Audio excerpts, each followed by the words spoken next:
கிறிஸ்து இயேசுக்குள் மிகவும் பிரியமான சகோதர சகோதரிகளுக்கு நம்முடைய பிதாவாகிய தேவனுடைய நாமத்தினாலும் அருமை இரட்சகர் கர்த்தர் இயேசுவோட நாமத்தினாலும் அன்பையும் மற்றும் வாழ்த்துக்களையும் தெரிவித்துக் கொள்கிறேன். அன்பான சகோதர சகோதரிகளே, நாம் தொடர்ந்து பார்க்குற இந்த ஒரு முதலாவது வால்யூம் ஸ்டடி தேவனுடைய தெய்வீக திட்டத்துக்குள்ள இருக்கக்கூடிய முக்கியமான அம்சமாக இருக்கக்கூடிய ரான்சம், ஈடுபலி மற்றும் அதை தொடர்ந்து இருக்கக்கூடிய திரும்பி கொடுத்தலின் காலம், ரான்சம் அண்ட் ரெஸ்டிடியூஷன் என்னக்கூடிய ஒரு முக்கியமான தலைப்பு நம்ம தியானிச்சு கொண்டிருக்கிறோம்.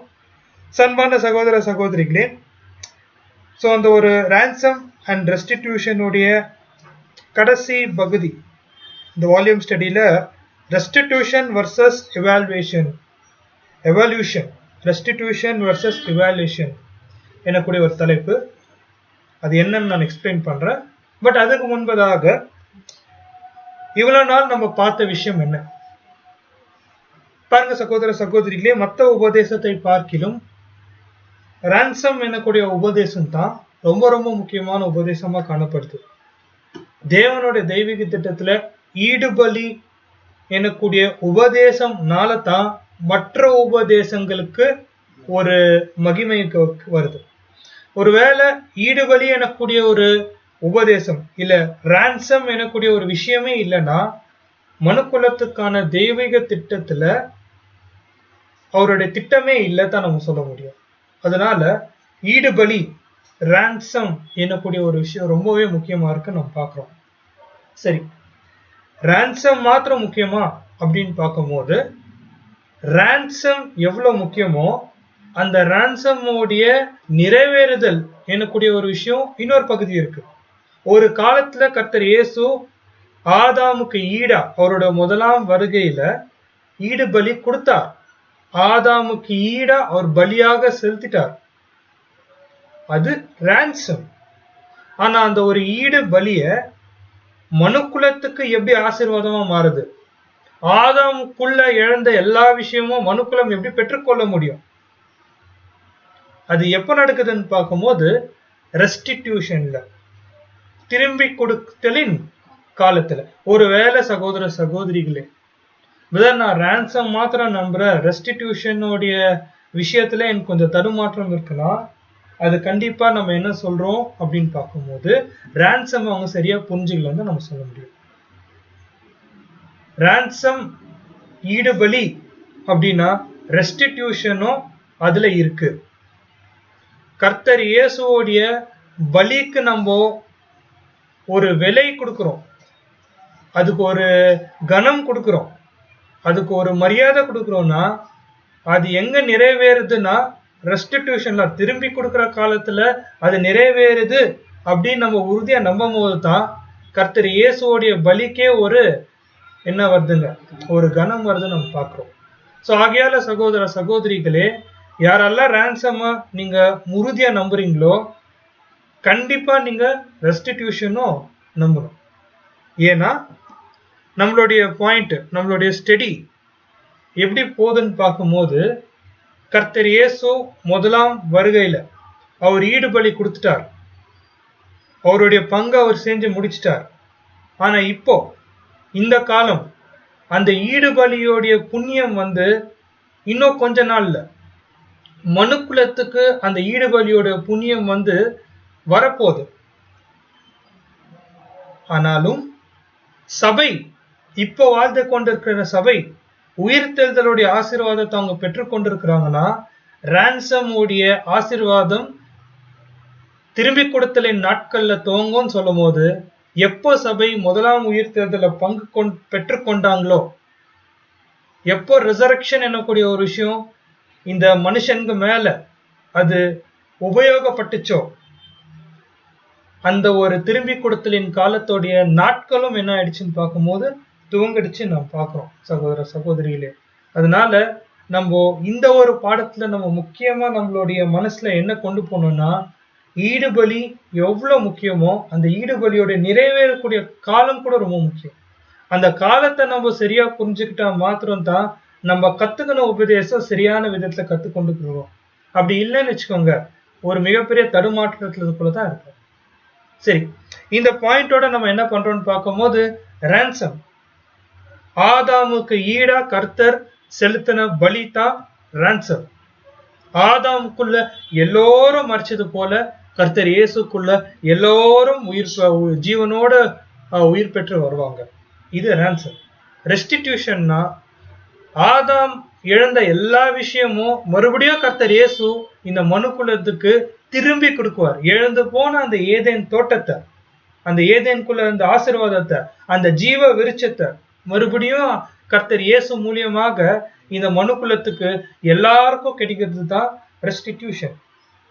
அப்படின்னா என்ன அர்த்தம்னா, விழுந்து போன மனுஷன் விழுந்து போன நிலையிலிருந்து அவர் முன்னேறி அந்த பரிபூர்ண ஜீவனுக்குள்ள கீழ்ப்படிதலோட அவன் கடந்து போகிற ஒரு காலம், அதுதான் டைம்ஸ் ஆஃப் ரெஸ்டிடியூஷன், திரும்பி கொடுத்தலின் காலம். விழுந்து போன மனுஷன், பாவத்தினால் விழுந்து போன மனுஷன், அவன் முதலாவது ஏந்திரிக்கணும் மரணத்திலிருந்து பரிபூர்ண நிலைக்கு அவன் கடந்து போறதுதான் அந்த ஒரு திரும்பி கொடுத்தலின் காலத்தோடைய ஆசீர்வாதம். அதனால அவன் ஜீவன் அவன் என்ன பண்ணிக்கணும், பெற்றுக்கொள்ளணும். அதுதான் இந்த ஒரு ரெஸ்டிடியூஷனுடைய முக்கியமான மையமான கருத்தா இருக்கு நம்ம பார்க்கிறோம். சகோதர சகோதரிகளே, ஆதாமுக்குள்ள விழுந்த எல்லா மனுஷனும் கர்த்தர் இயேசுக்குள்ள திரும்பி வருவாங்க. சரி, இன்னைக்கு நம்ம பார்க்கக்கூடிய பாடம் என்னவா இருக்கு? Restitution versus evolution. Restitution versus evolution தமிழ்ல நம்ம வாசிக்கும் போதுங்க, திரும்பி கொடுத்தலும் பரிணாம கொள்கையும். பாருங்க, திரும்பி கொடுத்தலும் பரிணாம கொள்கையும். சோ இதை நான் ரொம்ப சுருக்கமா இந்த ஒரு பாயிண்ட்ஸ் நம்ம தியானம் பண்ண போறோம். ஒருவேளை நீங்க தனிப்பட்ட விதத்துல நீங்க படிக்கும் போது நிறைய விஷயம் புரியாது, ஏன்னா ரசல் என்ன சொல்ல வராருன்னு தெரியாது. அதனால இந்த ஒரு காரியத்தை ரொம்ப சுருக்கமா உங்க மத்தியில நான் சொல்ல விரும்புறேன். பேஜ் நம்பர் எங்க துவங்குதுன்னு பார்க்கும்போது பேஜ் நம்பர் 161, இங்கிலீஷ்ல பேஜ் நம்பர் 161, தமிழ்ல 197வது பக்கத்துல இருந்து நம்ம தியானிக்க போறோம். அன்பான சகோதர சகோதரிகளே, பாருங்க, ரொம்ப சிம்பிளா புரிஞ்சுக்கலாம். ரெஸ்டிடியூஷன்னா நம்ம என்ன சொன்னோம்? கர்த்தர் இயேசு ஒரு காலத்துல அவருடைய பலியை செலுத்தினாரு அவருடைய முதலாம் வருகையில. அவருடைய இரண்டாம் வருகையில அவர் வந்துட்டு பிறகு அவர் என்ன செய்யறாருன்னா, விழுந்து போன மனுக்குலம் என்னென்ன விஷயம் அவங்க இழந்தாங்களோ அதை அப்படியே திரும்பி கொடுக்கிறார். மனுஷன் என்ன எழுதா, ஏதேன் தோட்டத்துல இருக்கக்கூடிய அந்த ஆசீர்வாதத்தை இருந்தான், ஏதேன் தோட்டத்துல இருக்கக்கூடிய அந்த ஜீவ விருட்சத்தை இருந்தான், அதெல்லாம் மறுபடியும் என்ன பண்றாருன்னு பார்க்கும்போது கர்த்தர் இயேசு இந்த திரும்பி கொடுக்கிற காலத்துல கொடுக்கிறார். அப்படின்னா என்ன அர்த்தம்? விழுந்து போன மனுஷன் அவன் பரிபூர்ண தன்மைக்கு முன்னேறிட்டு அவன் ஜீவனை பெற்றுக்கொள்வான். இதுதான் திரும்பி கொடுத்தலின் ஆசீர்வாதம். சோ சகோதர சகோதரிகளே, இதுக்குள்ளதான் ரிசரக்ஷனோட மீனிங் இருக்கு, ஆனா நம்ம அதை பாக்குறது இல்ல. ஆனா திரும்பி கொடுத்தலின் ஆசீர்வாதம் என்னன்னா, மறுபடியும் நான் ரிப்பீட் பண்ணும் போது, விழுந்து போன மனுஷன் அவன் எழுந்திருச்சு நிக்கணும், நின்ன மனுஷன் பரிபூர்ண தன்மையை கீழ்ப்படிதல் மூலியமா அடையணும், அதுக்கப்புறம் அவன் ஜீவனை பெற்றுக்கொள்ளும். இதுதான் ரெஸ்டிடியூஷன்ல நடக்கக்கூடிய முக்கியமான வேலை. சரி, இப்போ ரிசல்ட் கொடுக்கக்கூடிய டைட்டில் ரெஸ்டிடியூஷன் வர்சஸ் இவாலுவேஷன் அப்படின்னா என்ன, பரிணாம வளர்ச்சி அப்படின்னா என்ன அப்படின்னு பார்க்கும்போது, ரிசல்ட்டுடைய நாட்கள்ல ஒரு மிகப்பெரிய உபதேசம், அறிவியல் பூர்வமாக, அதாவது சயின்டிபிக் சொல்றோம் பாத்தீங்களா, அறிவியல்ல ஒரு மிகப்பெரிய உபதேசம், பைபிளுக்கு எதிரான ஒரு தியரி, அதுதான் பரிணாம வளர்ச்சி அப்படின்னு சொல்லுவாங்க. ஏன் நம்ம இந்த ஒரு காரியத்தை நம்ம பார்க்கிறோம்? இதுல ரொம்ப முக்கியமான பாயிண்ட் இருக்கு, அதனாலதான் நம்ம தியானிக்கிறோம். அந்த பரிணாம வளர்ச்சினா என்னன்னு பார்க்கும்போது, ஒரு அணுல இருந்து அவங்க என்ன சொல்றாங்கன்னா, ஒரு அணுக்கள்ல இருந்து மனுஷன் கொஞ்சம் கொஞ்சமா குரங்கா மாறுறாரு. அந்த குரங்குல இருந்து கொஞ்சம் கொஞ்சமா மனுஷனா மாறுறாரு. அந்த மனுஷன் கொஞ்சம் கொஞ்சமா நாகரிகமா மாறுறாரு. அந்த நாகரிகம் கொஞ்சம் கொஞ்சமா வளர்ந்து ஒரு மிகப்பெரிய அறிவாளியா அவர் நிக்கிறாரு. இதுதான் அந்த பரிணாம வளர்ச்சி அப்படின்னு சொல்லுவாங்க. நீங்க பார்த்திருப்பீங்க நிறைய போட்டோஸ்ல, அந்த ஏப்ல இருந்து ஹியூமன், அந்த குரங்குல இருந்து அப்படியே மனுஷன் கொஞ்சம் கொஞ்சமா அப்படி வளருது நம்ம பார்க்கிறோம். இது பைபிளோடைய உபதேசத்துக்கு எதிரான ஒரு உபதேசம். காரணம் என்னன்னு பார்க்கும்போது தேவனோட தெய்வீக திட்டத்துல அந்த ஒரு சிருஷ்டிப்பு நாட்கள்ல அந்த 6வது நாள் மனுஷனை தேவன் பரிபூர்ணமா சிருஷ்டி செஞ்சு அவர் என்ன ஆகுறாருன்னு பார்க்கும்போது 7வது நாள் அவர் வந்து அந்த ஒரு இலைப்பாறுதலுக்குள்ள போறாரு. அதுல இருந்து கிளீனா தெரியுது ஒரு நாள் முழுவதும் அந்த 6வது நாள் முழுவதும் அந்த கம்ப்ளீட் டே அவர் என்ன பண்றாருன்னா மனுஷனை தேவன் சிருஷ்டி செய்யறாரு. அவருடைய சாயலாக சிருஷ்டி செய்யறாரு. அவருடைய குணலட்சணத்தை அந்த மனுக்குலத்துக்குள்ள வச்சு சிருஷ்டி செய்யறாரு. இது பைபிள் சொல்லக்கூடிய உபதேசம். இதுதான் சத்தியம். ஆனா மனுஷன் சொல்லக்கூடிய இந்த பரிணாம வளர்ச்சி வந்து ஒரு பொய்யான ஒரு விஷயமா இருக்க நம்ம பார்க்கிறோம். ஆனா இந்த ஒரு விஷயம் நம்ம பார்க்கும்போது சகோதர சகோதரிகளே,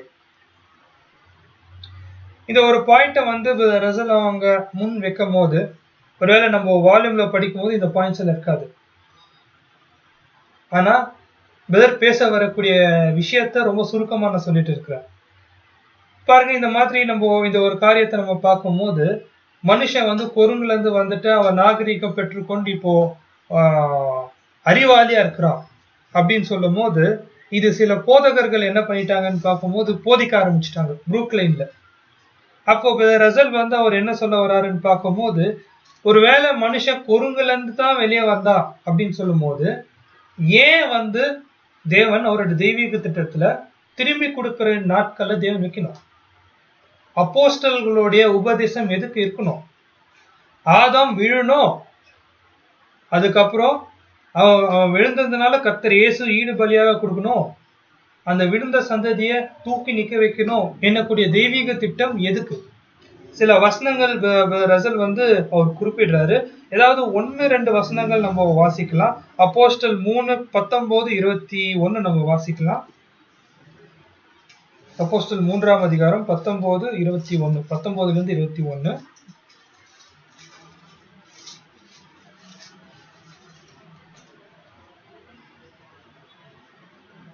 ஆனபடினாலே கர்த்தருடைய சன்னிதானத்திலிருந்து இளைப்பாறுதலின் காலம் வரும்படிக்கும் முன்னே குறிப்பிட்ட இயேசு கிறிஸ்துவை அவர் உங்களிடத்தில் அனுப்பும்படிக்கும் உங்கள் பாவங்கள் நிவர்த்தி செய்யப்படும் பொருட்டு நீங்கள் மனம் திரும்பி குணப்படுங்கள். உலகம் தோன்றும் முதல் தேவன் தம்முடைய பரிசுத்த தீர்க்கதரிசிகள் எல்லோருடைய வாக்கினாலும் பாருங்க, உலகம் தோன்றும் முதல் தன்னுடைய பரிசுத்த தீர்க்கதரிசி மூலியமாக திரும்பி கொடுத்தலின் காலத்தை பத்தி தான் தேவன் என்ன பண்ணிருக்கிறாருன்னு பார்க்கும்போது விழுந்த மனுக்குலத்தை அவங்க வந்து என்ன பண்ணணும்? தூக்கி நிக்க வைக்கணும்.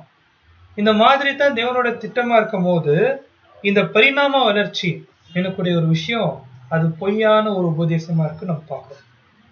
சரி, இப்போ ரசல் வந்து அந்த மாதிரி இந்த ஒரு வசன பகுதியில அவர் குறிப்பிட்ட பிறகு மறுபடியும் அந்த பரிணாம வளர்ச்சியில அவங்க அறிவில் பூர்வமாக அந்த ஒரு தப்பான அந்த தப்பறைய அவங்க என்ன சொல்ல வராங்க பார்க்கும்போது இப்ப இருக்கக்கூடிய மனுஷர்கள் எந்த யுகத்துல இருக்கிறாங்கன்னா பிரெயின் ஏஜ் அப்படின்னா மூளை வந்து முத்தி போன ஒரு யுகத்துல இருக்கிறாங்க. பிரெயின் ஏஜ், அறிவாற்றல் வந்து அதிகமா இருக்கக்கூடிய ஒரு காலத்துல இருக்கிறாங்க அப்படின்னு சொல்றாங்க. அப்படின்னா இந்த பிரெயின் ஏஜ்ல என்ன ரொம்ப இந்த மனுஷர்கள் என்ன ஒரு பெரிய கண்டுபிடிச்சிட்டாங்க, இல்ல என்ன விஷயத்த சாதிச்சுட்டாங்கன்னு சொல்லும் போது நாகரிகம் இல்லாத மனுஷர்கள் இருந்தாங்க. இப்போ அவங்களே ஒரு அமைப்பாக ஒரு அரசாங்கமாக அவங்க ஏற்படுத்தி கொண்டு ஜனங்களை வழி நடத்தக்கூடிய ஸ்தானத்துல இருக்கிறதுனால இது ஒரு பிரெயின் ஏஜ், இது வந்து அறிவு பெருகின ஒரு காலமா இருக்கு. இந்த மாதிரி ஒரு அமைப்பு அதாவது இதுக்கு முன்னாடி இருந்த காலமா இல்ல அப்படின்னு சொல்றாங்க. சரி, இந்த காலத்துக்கு பிறகு மனுஷனுடைய பரிணாம வளர்ச்சி என்ன ஆகும்னு அவங்க என்ன சொல்றாங்கன்னா, இப்போ மனுஷன் வந்து ஒரு அரசாங்கமே வந்து அவன் வந்து மனுஷனை கட்டுப்பாட்டுக்குள்ள கொண்டு வரான். அடுத்த பரிணாம வளர்ச்சியில அவன் வந்து இயற்கையவே அவன் என்ன பண்ணுவான்? கட்டுப்படுத்துவான். இயற்கையில இருக்கக்கூடிய அந்த ஒரு என்ன சொல்றதுங்க, அந்த 5 எலிமெண்ட்ஸ், அந்த ஒரு பஞ்சபூதங்கள்லாம், ஆமா, அந்த இயற்கையில இருக்கக்கூடிய அந்த ஒரு பஞ்சபூதம், அந்த நீர், ஆகாயம், நிலம், நெருப்பு, இந்த ஒரு விஷயத்தெல்லாம், காற்று, இந்த விஷயத்தெல்லாம் வந்து அவன் அடுக்கி ஆளுகை செய்வான். இதுதான் மனுஷனுடைய பரிணாம வளர்ச்சி. அப்படின்னு சொல்றாங்க. சரி, இதை பார்க்கும்போது சகோதர சகோதரிகளே, இத எப்படி சொல்றாங்கன்னு பார்க்கும்போது ஒருத்தர் அலெக்சாண்டர் ஷெல்கிக் அவர் என்ன சொல்றாருன்னா, I am monarch of all I survey. அப்படின்னா இந்த வளர்ச்சி எப்படி இருக்கும்னு பார்க்கும்போது, பரிணாம வளர்ச்சி, ஒரு மொனார்க்னா ஒரு அராஜகவாதி, எல்லாத்தையும் அடக்கி ஆளுகை செய்வான் பாத்தீங்களா, அந்த மாதிரி இயற்கையவே மனுஷன் என்ன பண்ண போறான், அது அடுத்த பரிணாம வளர்ச்சியை அவன் அப்படி இருப்பான் அப்படின்னு சொல்லும் போது, சகோதர சகோதரிகளே, சகோதரர்கள் கொடுக்கக்கூடிய காரியம் என்னன்னா, இது பைபிள்ல இருக்கக்கூடிய உபதேசம் இல்ல. இது எந்த விதத்திலையும் பைபிள் என்ன பண்றதுன்னா ஆதரிக்கிறது இல்ல. அதே போல இப்போ இருக்கக்கூடிய அந்த ஒரு பிரெயின் ஏஜ், அந்த அந்த அறிவின் யுகம், அறிவு பெற்றுக்கொண்ட யுகம் அப்படின்னு சொல்றாங்க பாத்தீங்களா, அந்த ஒரு காரியத்தை கூட அவர் என்ன சொல்றாருன்னு பார்க்கும்போது, அது கூட பைபிளுக்கு எப்படி இல்ல, ஒரு இசைவா இல்ல.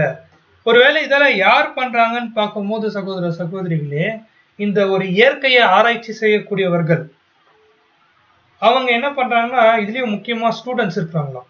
ஏதாவது புதுசா கண்டுபிடிக்கணும்னு முயற்சி பண்ணும்போது, அவங்க புதுசா கண்டுபிடிக்கிறாங்களே இல்லையோ, அதுக்குள்ள இருக்கக்கூடிய நிறைய குழப்பத்தை கண்டுபிடிக்கிறாங்க. இயற்கைக்கு எதிரா அவங்க என்ன பண்றாங்கன்னா, சில விஷயத்த கண்டுபிடிச்சு இப்படிதான் மனுஷன் என்ன இருக்கணும், சிருஷ்டி செஞ்சுக்கணும்னு சொல்லும் போது, அவங்க என்ன சொல்றாங்கன்னு பார்க்கும்போது, அறிவியல் வளர்ச்சியில நிறைய தவறுகள் இருக்கு. அதனால நம்ம என்ன பண்ணணும்னா, தேவன் அவருடைய தெய்வீக வெளிப்பாடுல, அவருடைய வேத வசனம் என்ன சொல்லுது, சத்தியம் என்ன சொல்லுது, பைபிள் என்ன சொல்லுதுன்னு நம்ம வாசிக்கும் போது, ஏசாயா 8ஆம் அதிகாரம் 20ஆம் வசனத்தை நம்ம வாசிக்கலாம். ஏசாயா 8:20.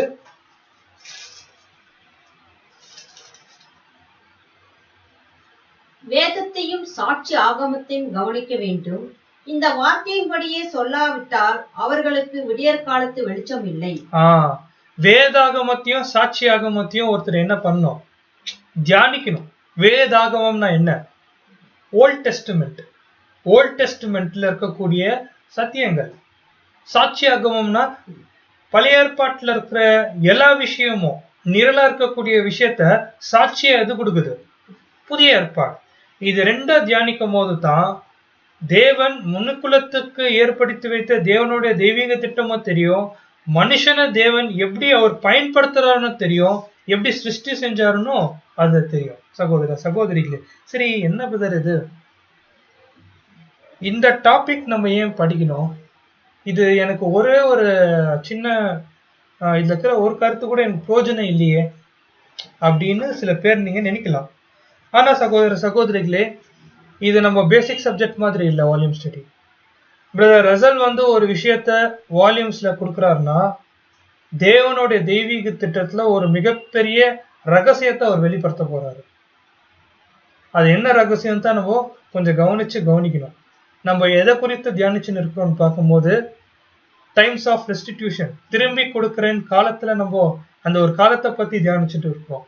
நிறைய பைபிள் ஸ்டூடெண்ட் தடுமாறி நிற்கக்கூடிய ஒரு உபதேசம் இது. அதனால உங்களுடைய கவனத்தை கொஞ்சம் செலுத்தும்படி அன்போடு கேட்டுக்கொள்கிறேன்.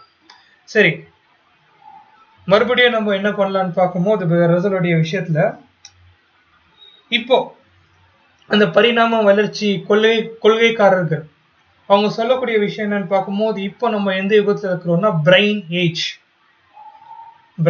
ஏஜ், அறிவு பெருகின காலத்துல இருக்கிறோம். அப்படின்னா ஒரு 100 வருஷத்துக்கு முன்னாடி நாகரிகம் இல்லாத ஜனங்க இருந்தாங்க, அதுக்கும் 100 வருஷத்துக்கு முன்னாடி, ஒரு 1000 வருஷத்துக்கு முன்னாடி எப்படி இருந்தாங்க, அவங்களுக்கு எல்லாம் நாகரிகமே தெரியல, ஒரு காட்டு மனுஷனை போல இருந்தாங்க. இப்போ பார், சயின்ஸ், டெக்னாலஜி, ஒரு கவர்மெண்ட், நாங்க என்ன பண்றோம், ஒரு கவர்மெண்ட், நம்ம அரசாங்கத்தை உருவாக்கிக்கிறோம், எல்லா ஜனங்களுக்கும் ஒரு வசதிகள் வாய்ப்புகள் செஞ்சு கொடுக்குறோம். இதெல்லாம் எப்போ இல்ல, போன காலத்துல இல்ல, இந்த அறிவு பெருகின காலத்துல தான், பரிணாம வளர்ச்சினால தான் ஆச்சு. இப்படி ஒரு பாயிண்ட வைக்கும் போது பிரதர் ரசலோடைய விஷயம் ரசலுடைய பாயிண்ட் எப்படி அவர் கையாளுறாருன்னு நம்ம பார்க்கும்போது இப்போ ரசல் வந்து ஒரு பாயிண்டா முன்னிக்கிறார். Very nice. இது வந்து ஒரு பிரெயின் ஏஜ், அறிவு பெருகின காலம், டெக்னாலஜி உச்ச கட்டத்துல இருக்கு. நாங்க பார்க்காத ஸ்டீம் இன்ஜின் அப்புறம் மிஷினரிஸ் எல்லாம் வந்துருச்சு இந்த காலத்துல. Very good. ஆனா நீங்க கொஞ்சம் பின்னாடி பாருங்க அப்படின்றத ரசல் சொல்லும் போது சில பேர் அவர் குறிப்பிடுறாரு. பிளாட்டோ, அரிஸ்டாட்டல் அண்ட் டெமோஸ்தேன்ஸ் சொல்லிட்டு நீங்க கொஞ்சம் அறிவு பெருகின காலத்துல நீங்க வாழ்றீங்க இல்லையா, இவங்க பண்ண டிராயிங்க யாராவது இப்ப நீங்க டிரா பண்ண முடியுமான்னு கேட்கிறாரு. அரிஸ்டாட்டலோட டிராயிங், அவருடைய பெயிண்டிங், அந்த வரைபடம், இதெல்லாம் வந்து யாராவது இப்ப இருக்கக்கூடிய அறிவு பெருகின காலத்துல இருக்கிறீங்களே, நீங்க யாராவது அதை செய்ய முடியுமான்னு கேட்கிறாரு. No answer. சரி போட்டோ விடுங்க. மனுஷங்க புளூட்டோ, அரிஸ்டாட்டல்லாம் இப்போ பைபிள் டைம்ஸ்க்கே போறாரு. எங்க போறாருன்னா நேரா அவர் வந்து எங்க போறாருன்னா யோபின் காலத்துக்கு போயிடுறாரு. யோபு எவ்வளவு பெரிய ஞானி, வானத்துல இருக்கிற நட்சத்திரத்தை பத்தி எல்லாம் வந்து புட்டு புட்டு வச்சிருக்கிறாரு. எப்போ டெலிஸ்கோப் இல்லாத காலத்துல. அவரை பத்தி நீங்க என்ன சொல்றீங்க? ஒருவேளை ஜோப் ஃபவுண்டேஷன், நாசால ஜோப் ஃபவுண்டேஷன் ஒரு பிளேஸ் இருக்கு, அது யோபு பைபிள்ல என்ன சொல்லியிருக்காருன்னு அவங்க வந்து ஆராய்ச்சி பண்றாங்க. அப்படின்னா என்னன்னா 4000 வருஷத்துக்கு முன்னாடி யோபே என்ன பண்ணிருக்கிறாரு, அந்த நட்சத்திரத்தை எல்லாம் கால்குலேஷன் பண்ணி, ஓ இந்த நட்சத்திரம் அப்படி இருக்கு, தேவன் இந்த நட்சத்திரத்துக்கு பேர் சொல்லி அழைச்சிருக்கிறாரு, இதெல்லாம் வந்து அப்பவே அவங்க கண்டுபிடிச்சிருக்காங்க. அப்ப இருக்கிற டெக்னாலஜி இப்ப இருக்கிற டெக்னாலஜியை கம்பேர் பண்ணா யார் அதிக புத்திசாலி? சகோதர சகோதரிகளே, நம்ம சொல்ற பாயிண்ட் புரிஞ்சுக்கோங்க. இந்த யுகத்துல இருக்கிறவங்க தான் அறிவாளின்னு, பரிணாம வளர்ச்சினால தான் அறிவாளியா இருக்கிறாங்கன்னு சயின்டிஸ்டுகளுடைய வாதம். ஆனா பைபிளோடைய விஷயம் என்னன்னு பார்க்கும்போது, தேவனுடைய சிருஷ்டிப்புல மனுஷனுக்கு பரிணாம வளர்ச்சி தான் இல்ல, அதே மூலத்தான். யோபுக்கு என்ன பிரெயின் கொடுத்திருக்கிறாரோ அதே பிரெயின் தான் நமக்கும். அதே ஹார்ட், அதே மாதிரி தான் ஹார்ட், அதே கிட்னி தான், எதுவுமே இங்க மாறல. அதுதான் ரசல் சொல்ல வராரு. சரி, இது ஒரு பாயிண்ட் வச்சுக்கோங்க. யோபு பத்தி மோசே கிட்ட போறாரு. எகிப்துல படிச்சவர் அவருடைய அந்த ஒரு என்ன சொல்றதுங்க, லேர்ன்டு விஸ்டம் ஃப்ரம் எஜிப்சியன்ஸ், அவருடைய பேச்சு திறமை, அவருடைய அந்த கால்குலேஷன், இதெல்லாம் பார்க்கும்போது மோசே எவ்வளவு பெரிய ஆளு. சரி, மோசே தேவன் என்ன பண்றாருன்னா மோசைய கூப்பிட்டுட்டு அந்த ஒரு நியாய பிரமாணத்தை கொடுக்கும் போது, மோசே உடைய நியாய பிரமாணம் தான் இந்த உலகத்துல இருக்கிற எல்லா அரசாங்கத்துக்கும் ஒரு ஒரு ஒரு ஃபவுண்டேஷனா இருக்கு. அதாவது உலகத்துல முதலாக தேவன் தான் என் கட்டளை என்னக்கூடிய ஒரு விஷயம் சொன்னார். எப்படி ஒரு மனுஷன் எப்படி இருக்கணும், எப்படி இருக்கக்கூடாது. ஏன்னா நியாயப்பிரமாணம் தேவன் கொடுத்த நோக்கம் என்னன்னா, ஜனங்கள் பாவத்தை பற்றியான அறிவு எப்படி ஒரு ஜனங்களுக்கு வந்துச்சுன்னா நியாயப்பிரமாணத்தின் மூலமா தான். அதனால சகோதர சகோதரிகளே, மோசே மூலியமா தான் நியாயப்பிரமாணம் குத்துந்தனால அந்த நியாயப்பிரமாணத்துடைய சாராம்சம் தான் இப்ப நிறைய அரசாங்கம் என்ன இருக்கு, உருவாயிருக்கு. அவங்களுடைய லா தான் நம்மளுடைய எல்லா சட்டத்திட்டத்துக்கும் ஒரு அடித்தளமா இருக்கு நம்ம பார்க்கிறோம். அப்படின்னா யார் அறிவாளி? அவங்கள பார்க்கிலும் மோசையை பார்க்கிலும் இப்ப இருக்கிறவங்க அறிவாளியா? நெக்ஸ்ட் அப்படியே நம்ம பார்க்கும் போது ஆபிரகாமுடைய டைம்ல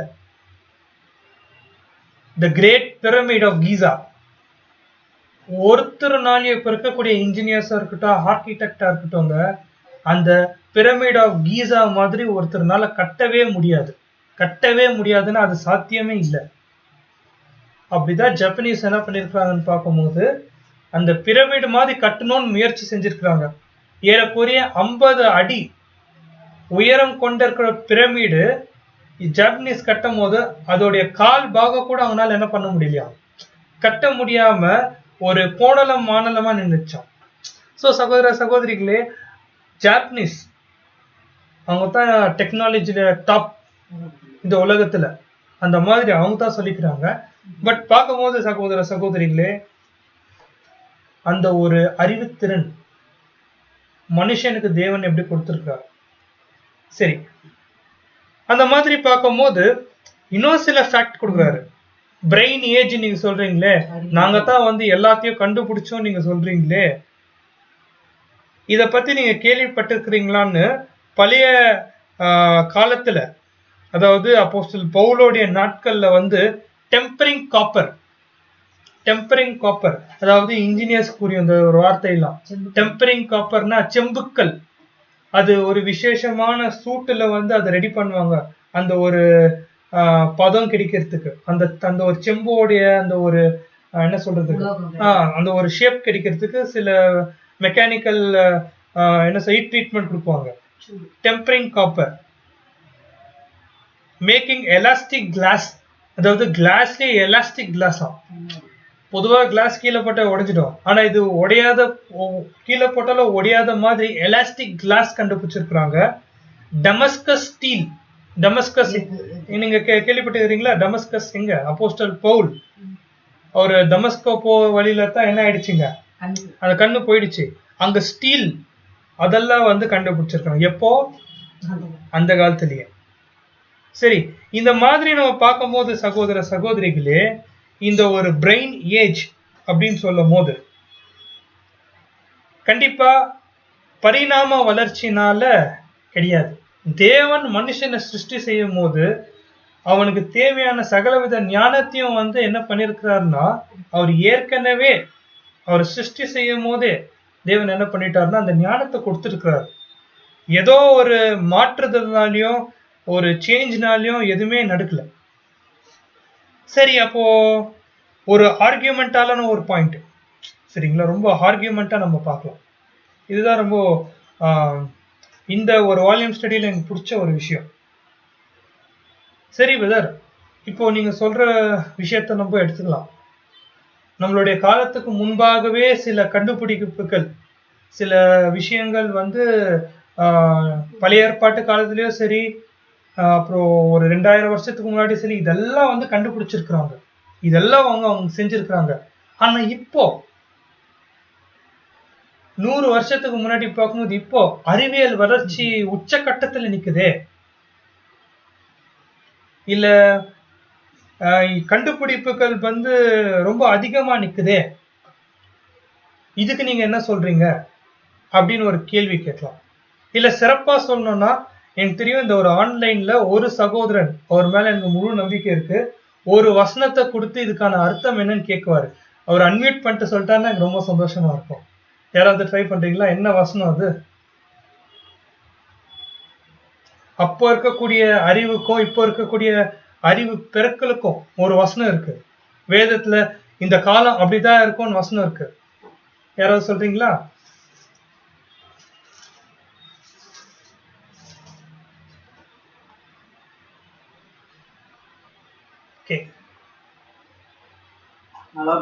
சொல்லுங்க. அறிவு பெருத்து போச்சு. ஆமா, நோயும் பெருத்து போச்சு வசனம். ஆமா, ஓகே.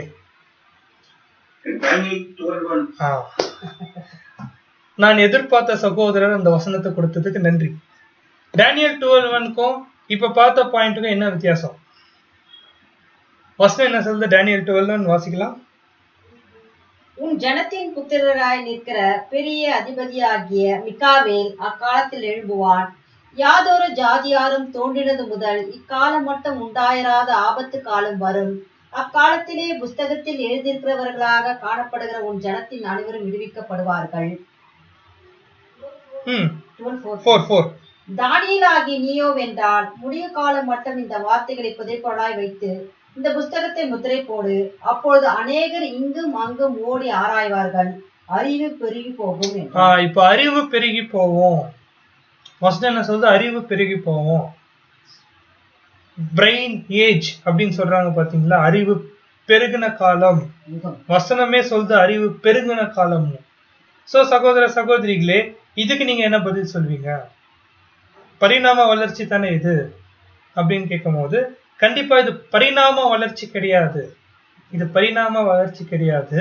இது தேவன் வந்து ஞானத்தை கொடுக்கிறார் தவிர பிரெயினோட கெப்பாசிட்டி, அதாவது இயற்கைக்கு எதிராக அவர் எதுவுமே பண்ணல. அந்த மூளையோடைய தன்மையை வந்து அவர் என்ன பண்றது, எதுவுமே சேஞ்ச் பண்றது இல்ல. சிம்பிளா சொல்லணும்னா, இப்போ பழைய ஏற்பாட்டு காலத்துல வாழ்ந்த அந்த ஒரு ஜனங்க அவங்க கண்டுபிடிச்ச விஷயம் எல்லாமே இப்போ இருக்கக்கூடிய ஜனங்க என்ன பண்றாங்கன்னு பார்க்கும்போது, அவங்க எப்படி அதை கண்டுபிடிச்சாங்கன்னா ஆராய்ச்சி செஞ்சு அது ஒரு எப்படி என்ன பண்றாங்க, அது ஆராய்ச்சி செஞ்சு அது எப்படி தொழில் ரூபமா இண்டஸ்ட்ரியலைசேஷனை எப்படி பண்ணணும் தான் கண்டுபிடிச்சாங்க தவிர, ஏற்கனவே அது முன்னே என்ன ஆயிருக்கு இருந்த ஒரு விஷயத்தை தான் இப்போ அவங்க என்ன பண்ணிக்கிறாங்கன்னு பார்க்கும்போது, ஒரு மிஷின்ஸ் மூலியமா ஒரு இயந்திரம் மூலியமா அவங்க என்ன பண்ணிருக்காங்க, இன்வென்ட் பண்ணல, இன்வென்ஷன் பண்ணல, கண்டுபிடிக்கல, மாறாக டிஸ்கவர் பண்ணிக்கிறாங்க. அதாவது டிஸ்கவரிக்கும் இன்வென்ஷனுக்கு வித்தியாசம்னா, ஒரு புதுசா இல்லாத ஒரு விஷயத்த உருவாக்குறது இன்வென்ஷன், ஏற்கனவே இருந்த ஒரு விஷயத்த கண்டுபிடிக்கிறது டிஸ்கவரி. இப்போ என்ன நடந்திருக்குன்னு பார்க்கும்போது Daniel 12:1 பிரகாரம் அவங்க வேற டிஸ்கவரி பண்ணிருக்காங்க. சகோதர சகோதரிகளே, எங்கேயோ எகிப்துல நடந்திருக்கும், அதை அப்படியே கொண்டு வந்து ஆராய்ச்சி பண்ணிருக்கிறாங்க. எங்கேயோ ஈரான்ல நடந்திருக்கும், எங்கேயோ தமஸ்கஸ்ல நடந்திருக்கும். அந்த ஒரு காரியத்துல ஆராய்ச்சி பண்ணி இப்போ அது தொழில் ரூபமா மாத்திட்டாங்க. சரி, இது வரைக்கும் உங்களுக்கு சில பாயிண்ட்ஸ் கஷ்டமா இருந்தாலும் புரியலனாலும் பரவாயில்ல, நம்ம மறந்துடலாம். சரிங்களா? இப்போ இந்த ஒரு வசனத்தை தான் நம்ம மையமா நம்ம கவனிக்க வேண்டிய ஒரு விஷயம் என்னன்னா, எபேசியர் 1:11.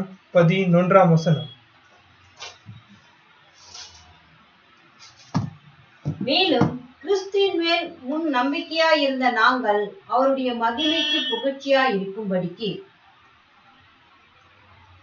எபிசியன்ஸ் 1st chapter 11th verse. Working all things after his counsel of his will. தமது சித்தத்தின் ஆலோசனைக்கு தக்கதாய் எல்லாவற்றையும் நடப்பிக்கிற அவருடைய தீர்மானத்தின்படியே நாங்கள் முன்குறிக்கப்பட்டு கிறிஸ்துவுக்குள் அவருடைய சுதந்திரராகும்படி தெரிந்து கொள்ளப்பட்டோம். சரி, அப்படின்னா இது எல்லாமே யாரோட சித்தத்தின் பிரகாரம் நடக்குதுன்னு பார்க்கும்போது தேவனுடைய சித்தத்தின் பிரகாரம் நடக்குது. எந்த பாயிண்ட குறித்து நம்ம பேசிட்டு இருக்கோம் பார்க்கும்போது, இந்த யுகத்துக்கான அறிவோடைய வளர்ச்சி. பாருங்க, மனுஷனை தேவன் சிருஷ்டி செய்யும் போது அவருடைய மூளை திறன் எதுவுமே சேஞ்ச் பண்ணல. அவனுக்குள்ள இருக்கக்கூடிய எல்லா அம்சத்தையும் அப்படி வச்சுட்டு, யுகம் மாறும் போது முன்ன கண்டுபிடிச்ச எல்லா விஷயத்தையும் இந்த யுகத்துல அவர் என்ன பண்றாருன்னா, ஒரு ஆராய்ச்சியாக ஒரு கண்டுபிடிப்பாக வெளியே வரும்போது டெக்னாலஜி, சயின்ஸ் இதெல்லாம் வந்து பெரிய அளவுல வளரும், வளர்ச்சிக்குள்ள போவோம். அப்படி வளர்ச்சிக்குள்ள போற விஷயம் இது முற்று முழுதும் தேவனுடைய சித்தம்னு வசனம் சொல்லும் போது, இப்போ தேவனுடைய சித்தம், இந்த டெக்னாலஜி, இப்ப இருக்கக்கூடிய கண்டுபிடிப்பு, இது தேவனுடைய சித்தத்துக்கு எப்படி ஒத்தளிக்குது, எப்படி இது வந்து சப்போர்ட் பண்ணுது நம்ம வாசிக்கும் போது மறுபடியும் பொறுமையா Daniel 12:1 நம்ம வாசிக்கலாம்.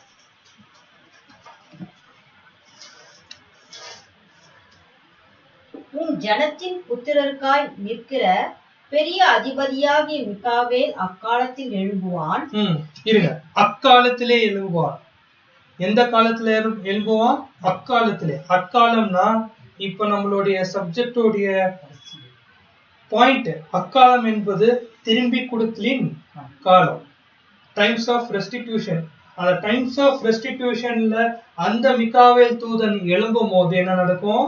யாதொரு ஜாதியாரும் தோன்றினது முதல் இக்கால மட்டும் உண்டாயிராத ஆபத்து காலம் வரும். நிறைய ஜாதிகள் வந்து எழும்புச்சு, ஆனா பெரிய ஆபத்து ஒன்றும் வரல. ஆனா இப்போ அந்த மிகாவேல் எழும்பும் போது என்ன ஆகுதுன்னா ஒரு மிகப்பெரிய ஆபத்து வருது. அக்காலத்திலே புஸ்தகத்தில் எழுதியிருக்கிறவைகளாக காணப்படுகிற உன் ஜனங்கள் அனைவரும் விடுவிக்கப்படுவார்கள். இப்போ அந்த ஒரு புஸ்தகத்துல இருக்கக்கூடிய எல்லா விஷயம் அது நிறைவேறும் போது ஜனங்கள் யாவரும் விடுவிக்கப்படுவார்கள். 4வது வசனம் நம்ம பார்க்கலாம். தானியேலாகி நீயோ வென்றால் முடிவு காலம் மட்டும் இந்த வார்த்தைகளை புதைப்பொருளாய் வைத்து வைத்து இந்த புஸ்தகத்தை முத்திரை போடு. அப்பொழுது அநேகர் இங்கும் அங்கும் ஓடி ஆராய்வார்கள். அறிவும் பெருகி போகும் என்றான். இப்போ இந்த புஸ்தகத்தை ஆராயணும்னா ஜனங்களுக்கு என்ன வேணும்? அறிவு வேணும். அது மாத்திரம் இல்ல, ஜனங்கள் எங்க போவாங்களா? இங்கேயும் அங்கேயும் ஓடி போவார்கள் ஆராய. அப்படின்னா சகோதர சகோதரிகளே, தேவன் பர்மிட் பண்ண இந்த ஒரு யுகம், அறிவு பெருகின யுகத்துடைய முக்கியமான நோக்கம் என்னன்னு பார்க்கும்போது தேவனுடைய தெய்வீக சித்தத்தை நிறைவேற்றுறது தான். இப்போ நம்ம பார்க்கக்கூடிய டெக்னாலஜி, இப்போ நம்ம பார்க்கக்கூடிய சயின்ஸ், இது முன்னே இருந்த காலத்துல ஜனங்க பயன்படுத்தியிருந்தா கூட அது பெரிய அளவுல நம்மளுடைய காலத்தை போல அது இல்லை. எங்கேயோ கொஞ்சம் கொஞ்சம் இடத்துல வந்து பயன்படுத்தினாங்க.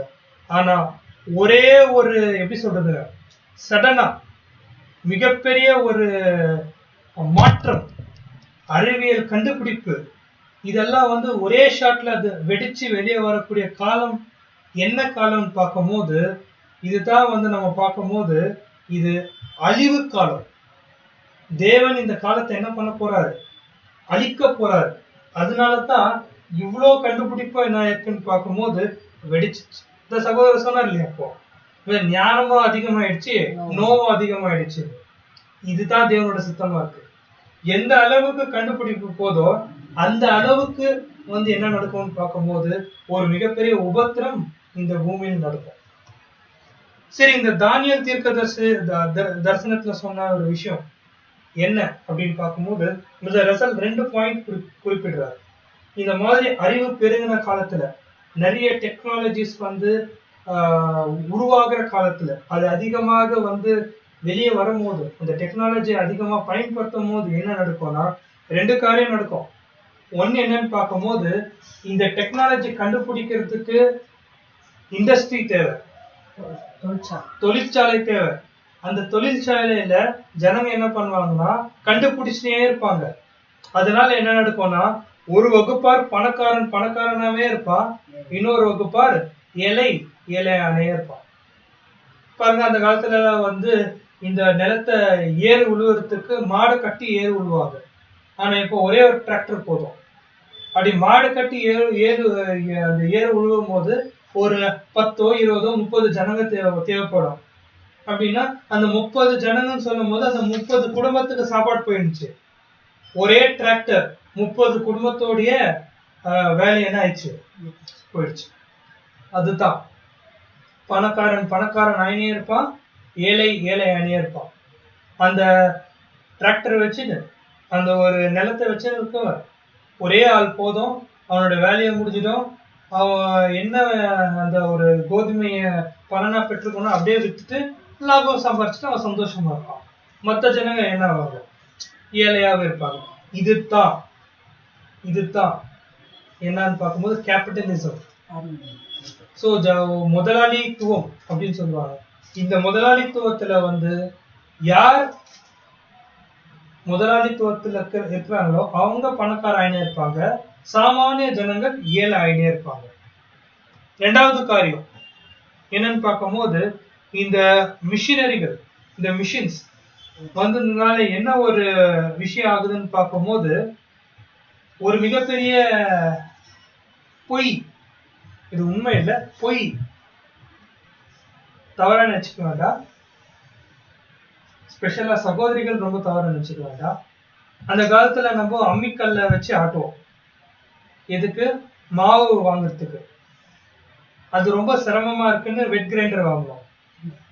அது ரொம்ப சிரமமா இருக்குன்னு இப்போ ஃபுட் ப்ராசஸிங் வாங்குறோம். இதெல்லாம் வாங்குறோம், கரெக்ட்.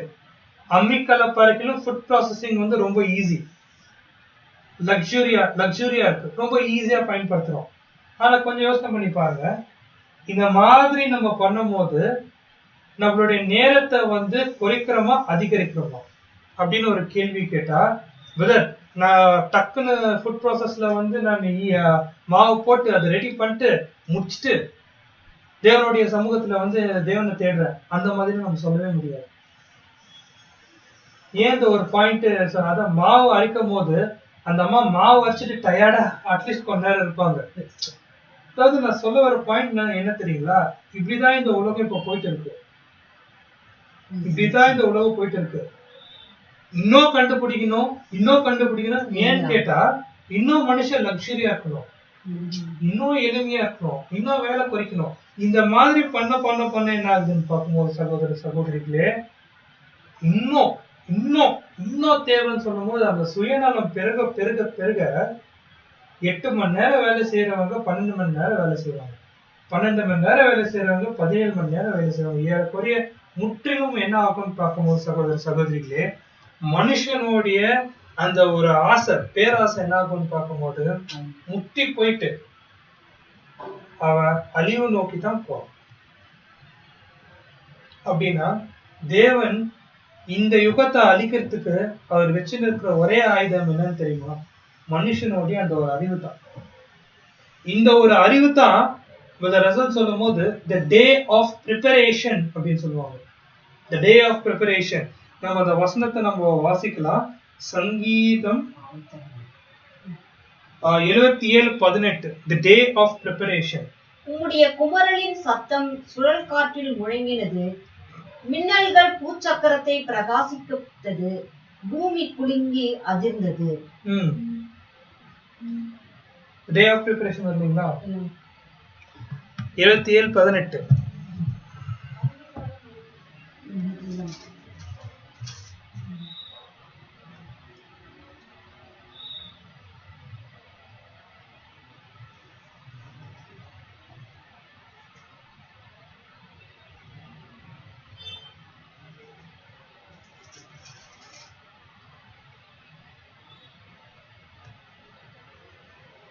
சரி, ஓகே.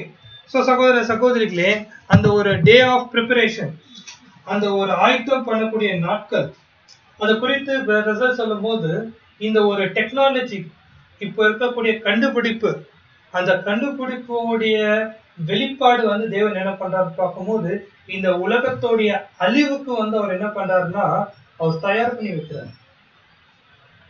சரி, இந்த ஒரு கண்டுபிடிப்பெல்லாம் எப்ப துவங்குச்சுன்னு பார்க்கும்போது 1799 1719 1799 அந்த நாட்கள்ல எப்போ அந்த ஒரு நெப்போலியன் போனபார்ட் போப்ப அரெஸ்ட் பண்ணாரோ அந்த நாளுக்கு கொஞ்சம் முன்னாடி பிரெஞ்சு புரட்சி நடந்துச்சு.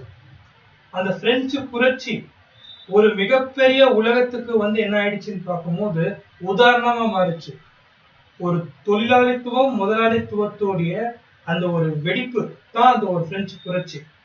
இத துவங்கி இதுக்கப்புறம் தான் நிறைய கண்டுபிடிப்புகள் வந்ததுனால இதுக்கு விசேஷமா கொடுக்கக்கூடிய நாள் என்னன்னு பார்க்கும்போது the day of preparation, the times of end அப்படின்னு கூட சொல்றாரு. சரி சகோதர சகோதரிகளே, இந்த மாதிரி இந்த ஒரு அறிவு பெருகின காலத்துல என்னத்தான் நம்ம ஒரு கன்க்ளூட் பண்றோம், இந்த ஒரு விஷயத்த நம்ம முடிக்கிறோம் அப்படின்னு பார்க்கும்போது ஜனங்களுடைய பரிணாம வளர்ச்சினால என்ன ஆகல, அறிவு பெருகல. முதல் பாயிண்ட், அது பரிணாம வளர்ச்சி என்னக்கூடிய கொள்கையே தவறு. ரெண்டாவது விஷயம் என்னன்னு பார்க்கும்போது அறிவு பெருகின நாட்களுடைய முக்கியமான காரியம் என்னன்னு பார்க்கும்போது தேவ சித்தத்துக்காக இந்த பூமியை தேவன் அழிக்கணும், கண்ணுக்கு தெரிகிற பாகத்தை கொண்டு வரணும்னா இப்போ இருக்கக்கூடிய டெக்னாலஜியை தான் தேவன் என்ன பண்ண போறாரு, பயன்படுத்த போறாரு. அப்படின்னா என்ன பாயிண்ட், இப்போ அறிவு பெருகும் போது மனுஷரோட நிலை எப்படி காணப்படுதுன்னா இன்னும் கீழே தான் நோக்கி போயின்னு இருக்கு. விழுந்து போன நிலை இன்னும் கீழே தான் போயின்னு இருக்கு. ஆதாம பார்க்கிலும் நம்மளுடைய நிலை, நம்மளுடைய ஃபாலன் நேச்சர், விழுந்து போன நிலை இன்னும் கீழே தான் போயின்னு இருக்கு. இதுல இருந்து தேவன் என்ன சொல்ல வர்றாருன்னு பார்க்கும்போது ஒரு வாய்ப்பு மனுஷனுக்கு கொடுக்குறாரு. நீ என்னென்னவோ பண்ணிட்ட, நீ பாவத்தோடைய உச்சத்துல நீ எப்படி போறமோ நீ போயிட்ட, இன்னொரு ஆப்பர்ச்சுனிட்டி நான் தரேன். இப்ப இருக்கக்கூடிய உன்னுடைய அறிவு டெக்னாலஜி பயன்படுத்தி இன்னும் நீ நாசமாப்போம். அப்படின்னா மனுஷனுடைய எல்லா முயற்சியும் தேவன் என்ன பண்றாருன்னு பார்க்கும்போது கீழே தள்ளிட்டு ஒடிச்சு போட்டுட்டு திரும்பி கொடுக்கிற நாட்கள்ல கர்த்தர் இயேசு இந்த முழு உலகத்தை அந்த கிரேட் டைம் ஆஃப் ட்ரபிள்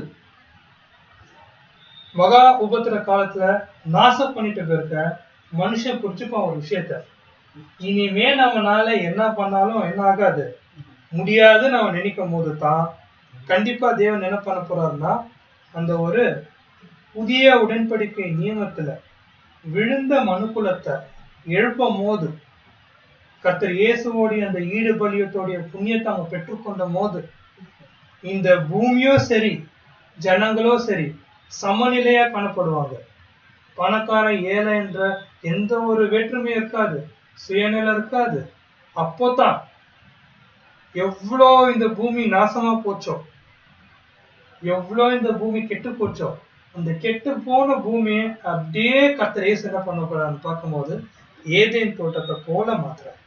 இதுதான் திரும்பி கொடுத்தலின் காலம் ஆசீர்வாதம். அப்படின்னா நம்ம சொல்ல வர பாயிண்ட் என்ன?